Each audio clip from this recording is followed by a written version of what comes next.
Hi everyone, I'm in bed, proof that the grind never stops. But for this video, I wanted to show you all how easily and quickly I make my panels. For anyone who's unfamiliar, panels are something that you can get custom printed to make, little graphics on the fronts or whatever part of your projects that you want to make. For myself personally, I like to use it for the fronts of my tops that I make. I haven't made anything else, I don't think. I'm gonna make a sweater romper actually with a panel soon, but for my purposes so far I've only used it for the front section of like a top that I'm making, and it'll make more sense once we get into the laptop portion of this video. But if you always wanted to learn how to do panels and whatnot, definitely stay tuned. You will need Adobe Illustrator or Adobe Photoshop for this, just because that's the program that I've taught myself to use. I'm not sure about any other ones, but again, I'll show you how I do it. So let's jump right in. Alright, hi everyone, here we are on Adobe Illustrator, and the first thing I wanted to show you what a panel looks like once it's all done.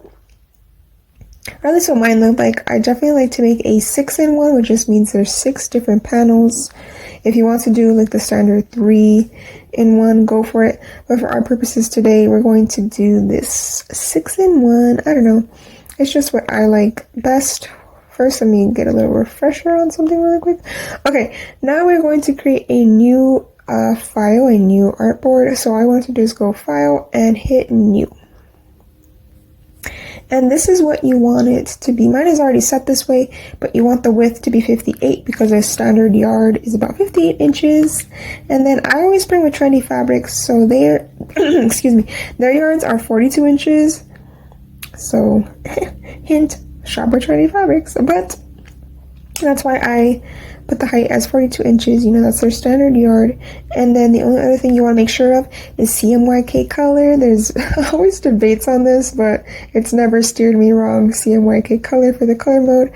And then of course you want the quality to be 300 ppi. So just make sure that everything is the same as here. And then click create and you'll have your new artboard. First things first, always make sure the stroke is set to none. So all you do is click this little black box and that's called the stroke, and you hit none.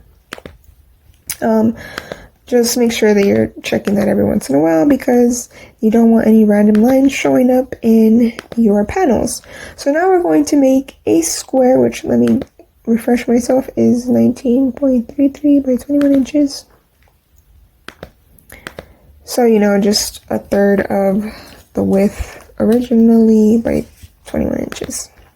And then you'll have this square, and you want to make sure that you're filling it in so you can actually see it. And then I like to make sure that it's on this arrow. This arrow is just like the standard, like selecting tool. And then I like to go over here to my align grid. If you don't see your align grid over here, you can always go to the view and then make sure that, what's it called? To the window, sorry.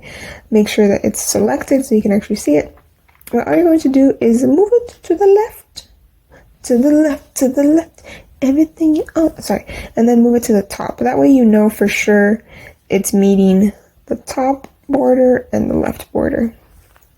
And then all that's left to do is get your panel, your SVG, your whatever, PNG, whatever artwork you're wanting to put in here, definitely import that in, and I'll show you how in a little bit. Okay, so the easiest way that I have found is to literally just pull it up in your folder and then just drag and drop it. Let's do this bippity boppity boo one. Just drop it in there. You might want to zoom in to go around in this area. Wait, first I'm gonna put it on top. Put it on top. And then zoom in a little bit. Let's go like 25. That might have been a little too much. A little bit less than that. This yard file is like huge, so anyways, first things first, I want to make this the same background as the background of our little panel. If it's a transparent background, and I like to pick a color inside, but since it's already given to us, we're just gonna go ahead and use this little eyedrop tool, click it, and then I take the color, what's it called, and put it, or I take the swatch and put it down here just in case I need to quickly use it again. Just a little tip, so there it is. But there you'll see it just filled it in for us all nice. And that is basically it. So you're going to repeat this process for however many different ones you want to do. Like in this one that I initially showed you, I have 6 different ones. But if you just want to make the same one, you can definitely copy and paste this. But another thing I want to mention is you want to look at your pattern piece and make sure that this is in the center of it. So you can actually click both of them and then go over here to the distribute objects and then hit this horizontally distribute it. And then I click out, and actually I'm going to move this a little bit. So what I recommend for this part is to look at your pattern piece and kind of figure out how much of a space you want between this area, like this area, you know, from the top, how much you want to give yourself, because certain pattern pieces will look better if, you know, they're up higher or they're down lower. So for the most part, I like to give myself like 3 inches from the top. So if you actually move this to the very tippity top and then you move it down, you'll see that the DY, meaning it's moving on the y-axis, is moving. So I just like to put it around 3 inches. That's just how I do it. And then you want to look at the image itself, like how big is it? So if you click on it, which it's already selected, you'll see that it is about 5 inches wide, 7 inches for the height. You know, depending on what you're making, again, you can look at your pattern piece and then just kind of see like how would a 7-inch image look on this. I remember that for mine it was pretty big, so I'm actually going to make sure it's locked so that it changes everything, so that it scales it once I change this one. So that's just personal preference. I like the images to only be 6 inches big-ish. Sorry if you hear my stomach. So again, I'm going to move it up and then bring it down 3 inches because now it's different. And then I'm going to select both and make sure that it's perfectly horizontal. So I just click on it. And then there you go, our first panel is done. And another thing you want to do is group it together, because now everything is perfectly spaced in there and whatnot. So you definitely want to group it together. And then, as I mentioned, you can either do this a few more times, or if you just want to copy and paste this, you can Control C, Control V, and then, you know, get them aligned in there. You can try to align it that way, but I always like to use my little align tools to get it perfectly where I need it to be. So here I am, you know, you definitely want to align it based on where it should go. So here, instead of aligning it to the left, I just aligned it to the right and then to the top. But now we're moving to the bottom, so I gotta align to the right and then the bottom. So, sorry if this is a little boring, but this is literally all I do. And then my panel yard is almost done. Or my yard panel, I should say. Oops. Every once in a while I get some errors like chillax, Adobe, chillax. Like I'm just trying to make some ish. Okay, and then I'm noticing actually that there's like a line somehow. I don't know if y'all are seeing that. Like maybe I'm just seeing things, but there seems to be a line. Oh yeah, like around here somewhere. So I'm going to click out of the artboard. You see those lines? You don't want those lines, so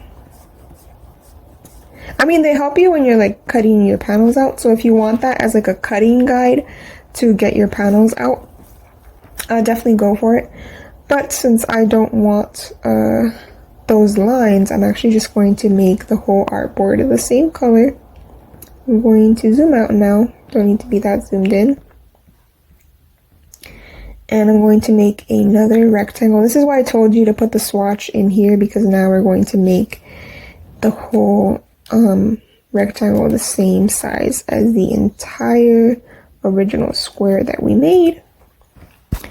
And luckily it's the same color, but we want it to be in the center, so I'm going to horizontally center it and vertically center it. And then you want to go to your layers feature. Again, if you are ever seeing that something isn't on there, like you can just go into the windows and make sure that you have it. Then you go into this little arrow, drop it down, and this selected layer is the one on top. So all you're going to do is bring it to the bottom. And then now we don't have any random lines. And everything is perfectly good. So now I'm just going to do some last minute things before we save it. I want to select everything. So Control A again. Oh, what is this random panel? I didn't even notice that one. My bad. How did I not notice that? Okay, so I think I did an extra copy. My bad. So now everything is ready. And again, all I want to do is Control A, select everything, and I'm going to group it. Again, this is just some last minute things. I'm going to group it. I'm going to make it pixel perfect. Object, make it pixel perfect. That just means, you know, it's going to be to the best quality that is possible. And now I'm going to export it. Export as. And we're going to do whatever you want to call it. I've already have this panel done, so I don't really need to save it, but you can save it as a PNG. I have found works better for these larger files, but you can also save it as a JPEG, so whichever one you prefer. And then save it, of course, in the folder that you're going to need it in, and that's literally it. I also suggest saving it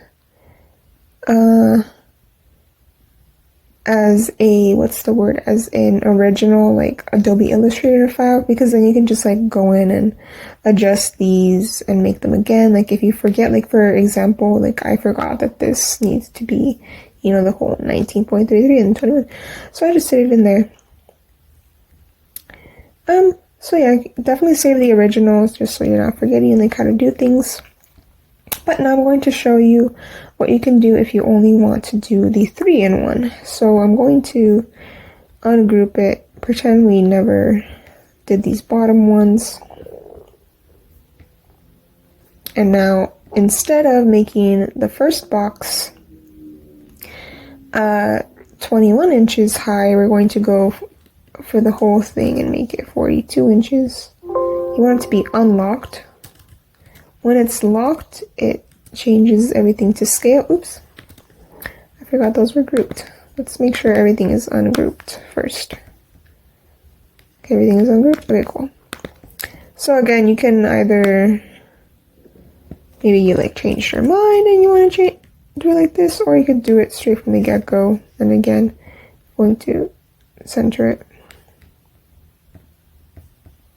And I'm only doing this because, you know, I randomly decided to show you all this bit, but oops, there I did it again. I thought it was already ungrouped. You know, sometimes things get finicky. That's okay. Ungroup. What was this originally? Oh, the 6 inches, right? It was originally the 6 inches, so wow, going from 6 to 12, that's so funny. Oh, you can also, you saw that little pink line, you can also, you know, align everything that way. Just there's different ways to do things, so it's just all about, like, what you find comfortable, what works for you. Okay, I'm gonna ungroup it this time, not gonna forget. Or you could just make the whole thing, I just realized it's easier to make the whole thing one color, so you don't need to be doing all of this. So if you already have your panels already made up to where they should be, you know, the whole 3 inches from the top, or however many you decided, then you can just make one whole square. I should have said that from the get-go, but again, you learn as you go. So I haven't made anything in a while, so I forgot a little bit of stuff myself, but that's okay. A little refresher for me, different ways of how to do it for you. It's a win-win. So again, then you just go in and save it, and it's literally that easy. It does take a, it is a monthly subscription for Adobe Illustrator, so you just have to decide if you want to take the investment. I know they do have a trial run, so maybe if you want to try and make a whole bunch in that trial run, go for it and then decide if it's worth it. But, you know, for myself, I randomly get the urge to make things myself, make my own seamless and that sort of thing, so it's definitely worth it, and it's kind of fun, you know, to play around with it. So that is it for me. Hopefully y'all found this helpful, and in another video I'll actually show you what these look like printed, so we'll do that next. But that is it for me.